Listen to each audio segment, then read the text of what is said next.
Thank you. Does anybody, you guys have anything? Johnny, will you explain to me ISO? I'm sorry? What is ISO? ICE is called an ICE evaluation. It's an intersection control evaluation. And that would be part of the process. And I say this just so I don't spirit the tenant. There are some developments that come in and don't warrant a signal. A signal is not required. I'm just talking from experience. Trip generations, 6 to 12 trips a day, times 400 plus homes. You're probably going to need a signal or need some kind of control. You're going to need signal. So you're going to need signal. Yeah. So I just want to be upfront, and now the cost, I mean, it's perspective of community. I mean, you put it out for bids, it's all based on, you know, the market locally. You know, so that $2 million high number, that may be the high number. That may be a, you know, downtown Jacksonville base. I expect it to be lower than that, but that conversation, that evaluation, all of those details would come forth to an alternative connection improvement, and we would know the cost, we would know all these things on the front end. I say this in a sense, I apologize if I misled, but as you can imagine from my role, we're covering 18 counties. I care genuinely about all of our communities. And the one point I wanted to make is now's the time to plan. I see so many communities where developers, you know, short stroke it, hey, I'll just come over here off the county road so I can avoid DOT, and then it creates problems later. And then we, as you know, Commissioner Land introduced, you know, it's a reactive safety-based need, and that's the most unfortunate thing we can do. But absolutely, you have full DOT resources. If we want to sit down, county, city, whoever interests school system, absolutely, we can lay out alternatives. We can show you what could happen, what may happen, what will happen, and that way everybody on the front end knows what to expect at a day of opening and build out.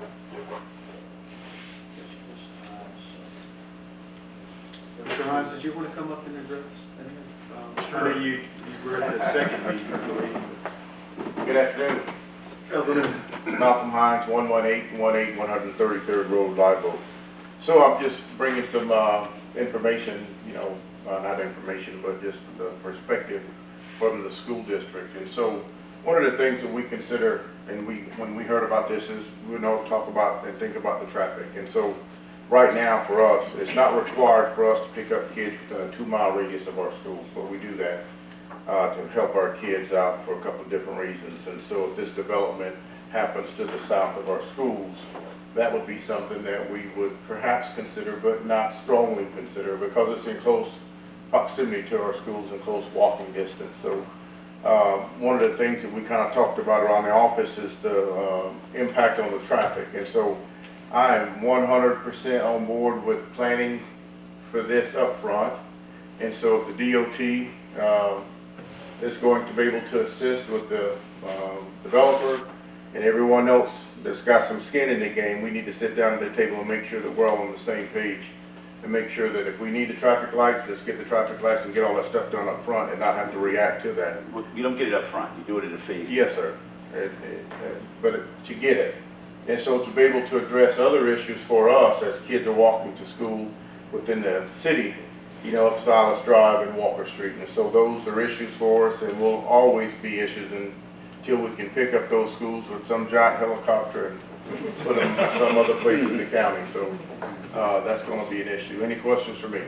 Mr. Hines, have you ever thought about, or even discussed, maybe thinking about a transportation hub to where they bring to a main hub, drop the kids off, and then transport them to the individual schools? Has that ever been?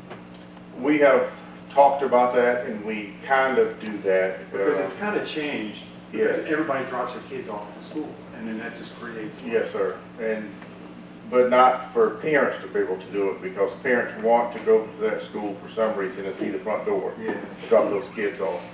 We kind of do that with some of the kids in some of the local areas around the city, where they kind of compact into one area, and we have 1 or 2 stops within the city where we do that. But we have not considered parents dropping kids off, because it creates a problem for us once the local forensics piece for us as far as the supervision of those Sure. kids. And so we just don't want to take that burden on just yet. Question. Yes, I probably can't answer, I don't know. What was the intent of having all our schools in one area? I know Pine View's Pine View, Prairie View, what is it? Pine View's the latest The one. last Yes, school sir. that was built, Yes, sir. but what was the reason for all those schools in that one area? You know what, I think that, and so for all of us that are from here, that was the country. All of that from, the end of Walker Street going down to, before the little strip on Walker Street, that was all dirt roads, so that was all the country. And back in those days, I don't think anyone really thought about the growth in Live Oak in Swanee County, what happened 30, 40, 50 years later. And so it was convenient at the time to co-locate all the schools and all of your support for the schools in one spot. And so now we see today that it is a problem because the traffic, even on our internal roads between the schools, it's a problem with the traffic, with people dropping off kids in the morning, with employees trying to get to work. So I think that somebody was probably had a little bit too much one day when they were planning or thinking about it, and didn't consider what the future might look like. And the gentleman said something earlier, I think a couple people have said something here today, that we have to think about down the road. So if we plan for it today, we've got to think about what's the impact down the road and make the right choice today. So down the road, it's okay. We're not having issues that we have to react to down the road. And that's why we've had these meetings, because of what has happened from past decisions. Yes.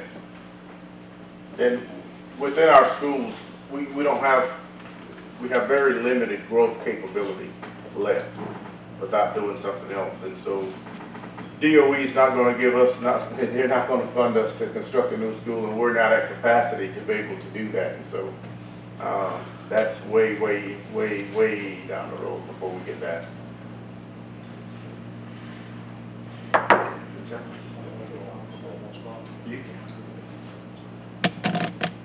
Thank you, Mr. Yes, sir. Thank you. Thank you, Mr. President. I wanted to say thank you especially to FDOT, for you guys coming over. I really appreciate you doing that. You've been very helpful as we've talked. And the Swanee County Commission representatives, thank you all for coming. And Ms. Hines, thank you for representing the school here today, and the citizens too. I really appreciate you doing that. You know, my greatest fear when I called the workshop at 3:30 was that it would last about 10 minutes. And everybody would say, why did he call that at 3:30? We have a meeting at 5:30, so I'm happy that it went longer than I thought, and we don't have any complaints about that. But I think it's been very helpful, at least for me. I hope it has been for you. I feel a spirit of cooperation. Appreciate, Mr. Boucher, you know, what you said here today too. Thank you for coming. I think many of us, Mr. Boucher, you do this for a living, many of us are conflicted because you said we have a cute town here, and a little town, and we do. But in 10 years, the people that are trying to get my ear set, is it going to be a cute little town in 10 years? You can understand that. So I think the thing that people understand is we want growth, we need growth, we want good growth. And we do have something special here. And none of us know what it's going to look like in 10 years. So I think that puts a responsibility on this council here, not just to look at things like traffic. We haven't even addressed, and I know the council don't want to hear about another workshop, so I won't do that, but I'm going to go to the Water Management District. I'm going to talk to them about another issue, which is the drainage and water retention and that sort of thing. But I do think that these things are important: density, traffic, water retention, all of that, but also quality of life. And that is on this council here, and they have to make that decision. So again, I want to thank everybody for coming and being here today. Hopefully it's been productive. Excuse me, did you ask the chairperson, did you ask about Livo Police Department, because this will affect them as well, especially directing the traffic so everyone. Is anyone from the Livo Police Department would like to say anything about infrastructure? I mean, we don't really have a plan together yet to be able to. Right, but that's will affect that, because I think it's the school, is it the school who's responsible for the crossing and all this good stuff? You know, there's a lot involved. We start talking about infrastructure, we start talking about. But you're talking about hypothetical. You have to get a plan so then they can address that specific plan. Because I'm sure they haven't really compiled anything yet. Yeah. No, we haven't involved it. We didn't know we were gonna get annexed. Yes, either. yes, sir. No, I'm not spending 100,000 for, Yeah. yeah. And just consideration, you know, I mean, everybody needs to know what's in the future. You said grow, and you know what's going on. It's cool. I mean, believe it or not, this isn't that big a growth. Okay, I mean, we're not talking your whole city, it's 350 houses, so it's not like, it's not gonna impact as much as you think. I mean, hopefully it'll impact economically. It's gonna impact economically, trust me, more than it is I for will this call whole you city. tonight. Yeah. I will call you tonight. Okay. I'll get my nap and I'll call you. You can call me. You can call me anytime you want. You know you called me at midnight. I did. That's right, I answered. Okay. You know me, I'm always talking about numbers. The city has grown 200 people in the last 60 years. The county has grown 31,000. So the impact has come from the county, not from the city, just to give you numbers, okay? So, and then based on the police department, they'll do what they have to do, and if there is growth, there will be new money from the growth, and if we need to fund more police officers with that, some of the money from the growth, that's what we're gonna do. But until this all happens, if it happens, we haven't even seen a plan yet. And without seeing the plan, we're all talking hypotheticals. So if it gets annexed, I'm sure we'll see a plan, and then DOT will be involved, and they will do the permits based on the plan, and everything will happen, and I'm hoping if we do have growth, it'll be really good growth. But we haven't even seen a plan yet. That's my concern. We've spent 6 meetings without ever even seeing a plan. And yes, I understand everybody here is concerned, that's why you're here. But we could be way down the road by now if it was going to be annexed or not.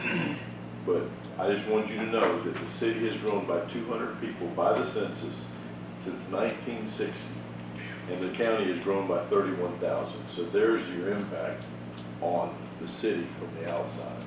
That's really all I have to say. And I think there's some impact in the city that we can actually look at. If you look at Azalea Park, and see the taxable increase from just Azalea Park and the homes that were built over there prior to that. So, Mr. Cannon, do you have anything else? I think you're good. You have a motion to adjourn. You have it. Have a motion to adjourn? So move. Have a motion? Second.